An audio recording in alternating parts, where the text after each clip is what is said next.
Bonjour les gars, j'espère que vous vous portez bien. Je suis Sergi Berly de Alpha Construction. C'est un grand plaisir pour moi de vous retrouver. Aujourd'hui, nous allons vous présenter l'extension d'une villa de type R+1 en un immeuble de type R+3. Donc suivez attentivement cette vidéo, je vous explique tout. Ce qui est très intéressant avec cette vidéo, c'est que la valeur locative de ce bâtiment à l'époque tournait autour de 800 000 francs. Bon, finalement, après les modifications, normalement, la valeur locative de ce bâtiment passera à peu près 3 500 000 000. Donc suivez attentivement, je vous explique tout.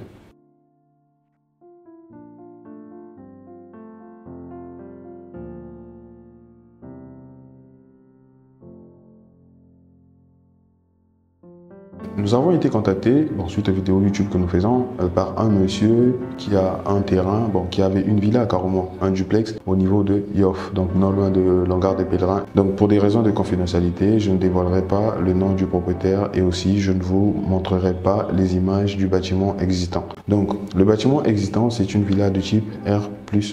Donc au rez-de-chaussée, il y avait une chambre, un salon, une cuisine et un petit magasin en fait, un petit magasin et voilà. Et l'avantage avec ce bâtiment, c'est que ce bâtiment est sur deux rues. Donc il y a une rue, il y a la rue principale et puis derrière il y a une seconde rue en fait. Donc la rue principale, c'est là où il y a d'ailleurs l'entrée du propriétaire. Donc c'était ça en fait. Maintenant au niveau de l'étage, il y avait trois chambres. Voilà, il y avait trois chambres et voilà. Donc rien que trois chambres au niveau de l'étage. Et du coup le propriétaire nous avait appelé pour essayer de transformer la villa. Pourquoi il nous avait contacté? Parce qu'aujourd'hui en réalité nous sommes l'un des cabinets qui exploitent très bien en fait les surfaces, les petites surfaces. Donc le monsieur il avait une petite surface, il nous a contacté pour voir ce qu'on pouvait faire. Donc du coup nous lui avons proposé de transformer la villa comme suit. Vous allez voir, je vais vous montrer tout dans les détails. Donc au rez-de-chaussée, déjà ce que je tiens à signaler, c'est que le monsieur avait déjà voulu confier en fait ce travail-là à un autre cabinet il y a à peu près, je crois 2 ou 3 ans comme ça. Et il avait fait une étude et voilà, donc il a voulu qu'on refasse une étude et voilà. Donc je tiens juste à signaler quelque chose, c'est que avant nous en fait, le monsieur avait déjà eu à demander une proposition ailleurs. Bon, il avait déjà reçu une proposition, je crois,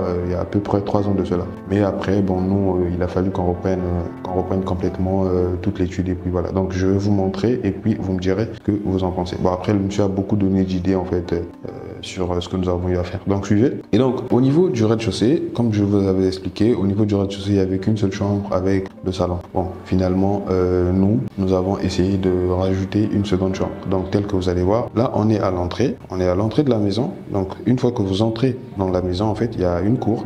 À votre gauche, vous avez une terrasse qui fait 16,67 mètres carrés. Et donc tout juste à côté de cette terrasse, il y a un espace vert. Et donc au niveau de l'espace vert, là-bas, c'est là où c'est prévu de mettre la fosse septique. Et sinon, la fosse septique existante est déjà là-bas.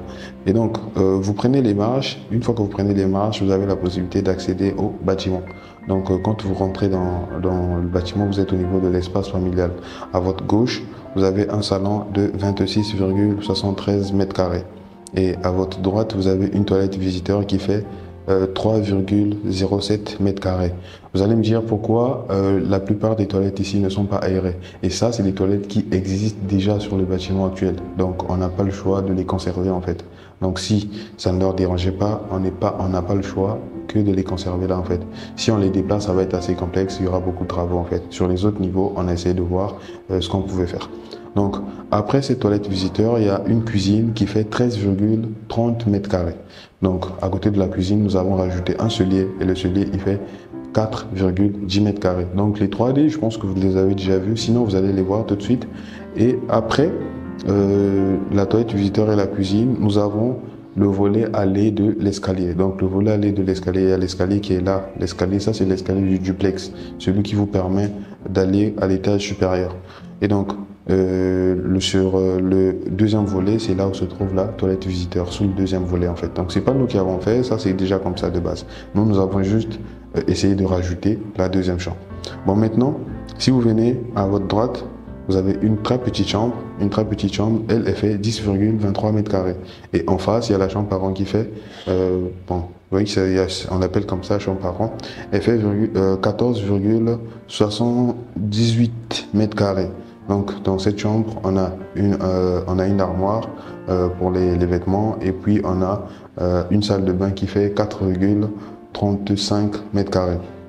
Ce que je n'ai pas dit, c'est que la chambre de 10,23 mètres carrés a aussi une salle de bain de 2,63 mètres carrés. Donc au niveau de la chambre parent, derrière la chambre parent, vous avez une terrasse privée qui fait 9,12 mètres carrés. Et derrière la chambre de 10,23 mètres carrés, on a un patio qui fait 5,86 mètres carrés. Donc c'est pour l'aération en fait. Donc toutes les chambres sont aérées. Et après, derrière le bâtiment, comme je vous disais, il y a un second escalier qui a été placé là. Le choix de cet emplacement en fait n'a pas été fait par nous. C'est déjà le propriétaire qui avait déjà pensé à cet emplacement avec celui qui devait lui faire la première proposition. Donc ce sont eux qui avaient décidé de placer l'escalier là. Et nous, on n'a pas eu le choix de le remettre à cet endroit. Donc là, cet escalier n'existe pas. Et donc c'est cet escalier là normalement qui doit être rajouté. C'est cet escalier qui permettra d'aller sur les prochains étages. Donc ici déjà au niveau du rez-de-chaussée, vous allez constater que nous avons deux chambres. Donc le propriétaire, il dit qu'avec les deux chambres, à n'importe quel moment, l'escalier qui est là, on peut décider de fermer cet escalier et ce niveau deviendra complètement indépendant aux autres. Donc une fois qu'on a terminé, nous allons partir au niveau du premier étage. Donc là, nous sommes au niveau du premier étage. Donc au niveau du premier étage, vous allez voir que il y a un peu de désordre. Certains murs qui ne sont pas bien placés selon moi, mais on n'a pas le choix parce que on se base sur une structure existante en fait. Lorsque vous avez une structure existante, vos murs, normalement les futurs murs que vous allez mettre, il faut vous arranger à ce que la majorité de vos murs se superposent avec les murs du bâtiment existant, donc de la partie existante, donc celle qui est en bas. Parce que si vous ne le faites pas, il y aura un problème avec la continuité des poteaux et la transmission des charges risque d'être un peu compliquée. Et voilà, ou encore il y aura beaucoup de reprises de sous-œuvre. Voilà, donc il y a cet escalier qui est là.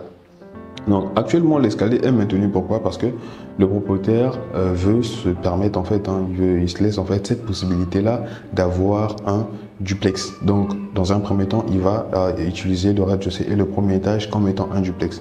Et si par la suite il change d'avis, il occupera peut-être le rez-de-chaussée et puis le premier étage, il le mettra en location. Et voilà, donc à tout moment, le premier étage et le rez-de-chaussée peuvent devenir des niveaux indépendants. Ici, au niveau du premier étage, on aurait bien pu avoir 3 chambres. Bon, par contre, quand on a discuté avec le monsieur, il voulait un salon qui est grand et voilà pourquoi il a dit que au niveau du premier étage, il fallait qu'on laisse juste 2 chambres. Donc, on a 2 chambres. Une fois que vous arrivez au niveau des escaliers, nous avons la chambre parent qui est en face des escaliers qui fait 25,15 mètres carrés. Donc, cette chambre-là, normalement, a une salle de bain qui fait 7,62 mètres carrés. Et derrière la salle de bain se trouve une toilette visiteur de 2,11 mètres carrés.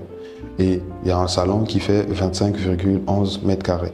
Et vous avez des balcons. Voilà, du côté de la façade principale, on a 2 balcons.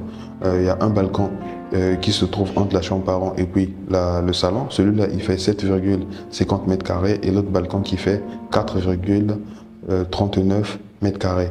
Et voilà, donc si j'entre encore dans le bâtiment, on a une cuisine, normalement dans l'appartement, la cuisine qui fait 7,77 mètres carrés. Voilà, donc on a une cuisine en bas, on a aussi une cuisine en haut. Pourquoi on l'a fait, c'est qu'à tout moment, les 2 niveaux peuvent devenir indépendants. Donc c'est ça. Et pour finir, on a une chambre, voilà, qui a une surface de 10,73 mètres carrés. Cette chambre a aussi un petit balcon. Ce balcon n'existait pas, il va être créé en fait. Donc un petit balcon en tout cas, c'est surtout pour la déco. Ce balcon fait 2,89 mètres carrés et une salle de bain de 8,19 mètres carrés. Et voilà, il y a l'escalier qui est là derrière. Donc une fois que ça c'est terminé, nous allons passer au niveau du 2e étage. Le 2e étage et le 3e étage sont des niveaux identiques. Donc, c'est des étages courants. Donc, nous passons dès à présent au niveau du 2e étage. Donc, c'est là où c'est beaucoup plus intéressant. Au niveau du 2e étage, vous allez remarquer que l'escalier qui était à l'intérieur a disparu. Cet escalier a complètement disparu en fait. Donc, là, on a essayé de proposer le maximum en tout cas qu'on pouvait avoir parce que au début, la proposition que le propriétaire avait, c'était sur chaque niveau, c'était d'avoir 2 chambres, un salon. 2 chambres et un salon. Et donc c'était des F3 en fait qui devaient avoir, un F3 qu'il allait avoir sur chaque palier. Par contre, nous ce qu'on a essayé de voir, c'est vraiment optimiser l'espace. Et donc nous nous sommes retrouvés avec 2 appartements de type F2. Donc nous avons 2 studios sur chaque niveau.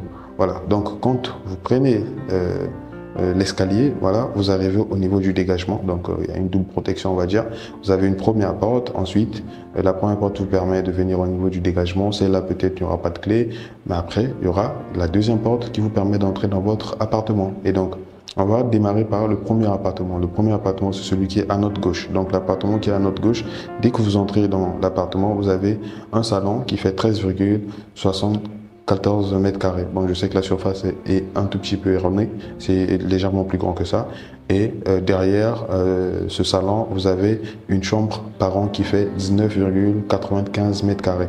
Et donc ces deux pièces-là, la chambre par an et puis le salon, se partagent un balcon de 7,50 mètres carrés. Et dans cet appartement, il y a une seule salle de bain. Elle est très grande. La salle de bain, elle fait 7,62 mètres carrés avec une petite cuisine. C'est une très petite cuisine. On n'a pas eu le choix. Et voilà. Donc, on a une cuisine de 5,39 mètres carrés. Voilà, ça c'est pour le premier appartement. Et après, il y a le deuxième appartement qui est tout juste à côté. Le deuxième appartement, nous avons un salon. Voilà, dès que vous entrez au niveau du petit dégagement, bon, on a écrit espace familial, mais en réalité c'est un petit dégagement. On a un salon qui fait 20,35 mètres carrés. Et entre le salon et puis la chambre, nous avons une salle de bain de 3,19 mètres carrés. Et enfin, une chambre de 10 mètres carrés, 10,76 mètres carrés avec une cuisine de 4,63 mètres carrés, puis un très petit balcon. Ça, c'est vraiment pas un balcon qui va être exploité, c'est surtout pour vous permettre d'ouvrir les baies vitrées et avoir un petit garde-corps à l'extérieur, mais aussi surtout pour les unités extérieures en fait des climatiseurs.